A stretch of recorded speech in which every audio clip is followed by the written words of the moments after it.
Hello दोस्तों, स्वागत करते हैं अपने यूट्यूब चैनल एग्री एजुकेशन में। तो चलिए आप सभी को नेशनल सीड कॉर्पोरेशन लिमिटेड का आज लाइव फॉर्म फिल करके दिखाते हैं। तो सबसे पहले अपने लैपटॉप या डेस्कटॉप में या मोबाइल में क्रोम ब्राउजर ओपन करना है। उसके बाद क्रोम पे सर्च मारना है नेशनल सीड कॉर्पोरेशन लिमिटेड। चलिए सर्च कर लेते हैं। उसके बाद नेशनल सीड कॉर्पोरेशन लिमिटेड के ऑफिशियल वेबसाइट पर आ जाना है। उसके बाद click here to apply online पे क्लिक करना है।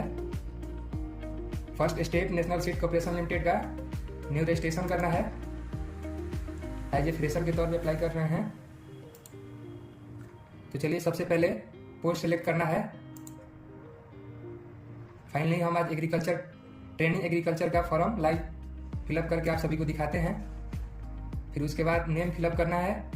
उसके बाद नेशनलिटी, उसके बाद रिलीजियन, उसके बाद जेंडर, उसके बाद कैटेगरी, अगर जनरल है तो जनरल, एसी है तो एसी, अगर एसटी है तो एसटी, अगर ओबीसी है तो ओबीसी। अगर जनरल कैटेगरी से आप ईडब्ल्यूएस में आते हैं तो ईडब्ल्यूएस सिलेक्ट करना है। अगर आप शारीरिक रूप से विकलांग है तो यस पे क्लिक करेंगे, नहीं तो नो पे। अगर आप एक सर्विसमैन है तो यस पे क्लिक करेंगे, नहीं तो नो पे। अगर आप नेशनल सीड कॉर्पोरेशन लिमिटेड में कार्य करते हैं तो यस पे क्लिक करना है, नहीं तो नो पे। उसके बाद डेट ऑफ बर्थ फिलअप करना है। उसके बाद यहाँ ईमेल आईडी फिलअप करना है। चलिए ईमेल आईडी फिलअप करके आपको लाइव दिखाते हैं।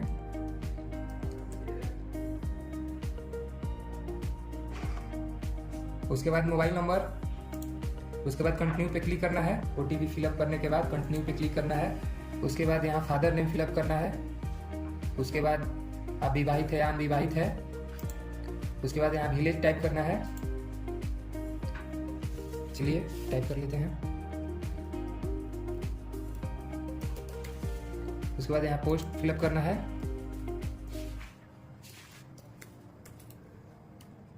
उसके बाद डिस्ट्रिक्ट का नाम भरना है। आपके नियरेस्ट रेलवे स्टेशन कौन सा है। उसके बाद यहाँ स्टेट चूज करना है। अपने एरिया का पिन कोड फिलअप करना है। अगर आपका कॉरस्पॉन्डेंस एड्रेस और परमानेंट एड्रेस अगर सेम है तो यहाँ सेम पे क्लिक करेंगे। उसके बाद टेस्ट सेंटर प्रेफरेंस डिटेल देना है एग्जाम सेंटर का। सीबीटी टेस्ट एग्जाम का सेंटर फिलअप करना है। तो चलिए हम फिलअप करके आपको लाइव दिखाते हैं। आपका जो नियरेस्ट एग्जाम सेंटर हो वहीं फिलअप करें। चलिए फिलअप कर लेते हैं। थर्ड प्रेफरेंस, उसके बाद फोर्थ,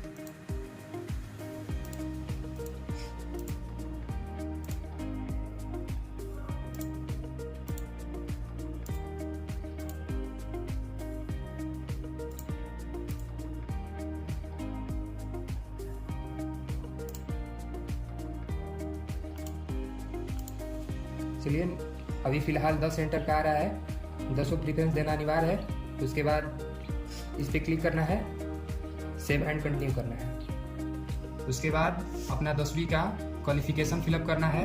आप किस बोर्ड से पास आउट हैं। उसके बाद आपका 10th में कौन कौन सा सब्जेक्ट था, आप किस वर्ष पास आउट हुए थे, आपका कौन सा डिवीजन था, उसके बाद कितने नंबर का आपका एग्जाम हुआ था, उसके बाद कितना आपको नंबर मिला था, उसके बाद परसेंटेज ऑटोमेटिक ले लेगा। उसके बाद 10th का मार्कशीट अपलोड करना है जो 1 MB से कम होना चाहिए। उसके बाद स्क्रॉल कर लेते हैं। उसके बाद यहाँ 12 चूज करना है। आपका यूनिवर्सिटी या बोर्ड का नाम फिलअप करना है। आप 12 किस बोर्ड से पास आउट हुए थे। उसके बाद 12 में आपका कौन कौन सा सब्जेक्ट था, आप किस वर्ष पास आउट हुए थे, कौन सा डिवीजन था, कितने मार्क्स का आपका एग्जाम हुआ था और कितने में से आपने कितने नंबर पाया था। उसके बाद ऑटोमेटिक आपका परसेंटेज आ जाएगा। उसके बाद 12 का मार्कशीट अपलोड करना है। उसके बाद स्क्रॉल डाउन कर लेते हैं। उसके बाद डिग्री या डिप्लोमा अगर आपके पास है तो फिलअप कीजिए, नहीं तो इसको छोड़ देना है। उसके बाद चले आते हैं बीएससी एग्रीकल्चर पर। बीएससी एग्रीकल्चर यहाँ चूज कर लेते हैं। उसके बाद यहाँ पर यूनिवर्सिटी का नाम फिलअप करना है। उसके बाद बीएससी एग्रीकल्चर में कौन कौन सा सब्जेक्ट था। जनरली आप ऑल बीएससी एग्रीकल्चर सब्जेक्ट्स लिख सकते हैं। आप किस वर्ष पास आउट हुए थे, कौन सा डिवीजन है आपका बीएससी एग्रीकल्चर में, आपका टोटल बीएससी एग्रीकल्चर का कितने मार्क्स का एग्जाम हुआ था और आपने कितने नंबर पाया था। उसके बाद परसेंटेज ऑटोमेटिक ले लेगा। उसके बाद बीएससी एग्रीकल्चर का मार्कशीट अपलोड कर देना है। उसके बाद स्क्रॉल डाउन करके I have a knowledge of computer MS office इसका मतलब कि आपको कंप्यूटर का MS ऑफिस का नॉलेज होना चाहिए। यस पे क्लिक करना है, उसके बाद सेव एंड कंटिन्यू करना है। उसके बाद एक्सपीरियंस डिटेल का पॉपअप खुल के आ जाएगा। अगर आपके पास किसी इंस्टीट्यूट ऑर्गेनाइजेशन में कहीं काम किए हैं तो यहाँ अपना इंस्टीट्यूट का नाम भर सकते हैं, किस पोस्ट पर आपने काम किया है, कब आपने ज्वाइन किया था और कब से कब आपने काम किया है। अगर आपके पास कंपनी का कुछ एक्सपीरियंस है तो उसको अपलोड कर देंगे, नहीं तो नहीं है तो कोई दिक्कत नहीं है। सेव एंड कंटिन्यू कर लेते हैं। उसके बाद यहाँ फ़ोटो चूज करना है। फ़ोटो का साइज आपका मिनिमम 100 px से 150 px के बिटवीन होना चाहिए। उसके बाद यहाँ साइन अपलोड करना है।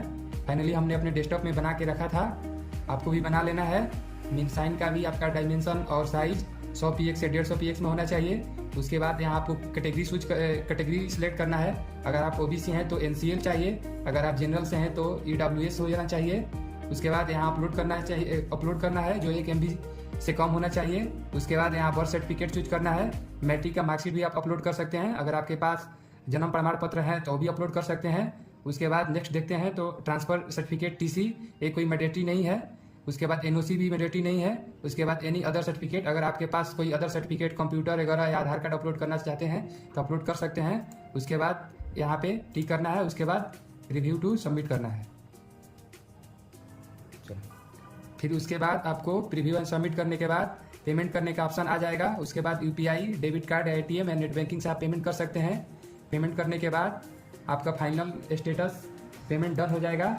उसके बाद आपके सामने पेमेंट रिसीप्ट डाउनलोड हो जाएगा। यहाँ से आप प्रिंट भी कर सकते हैं।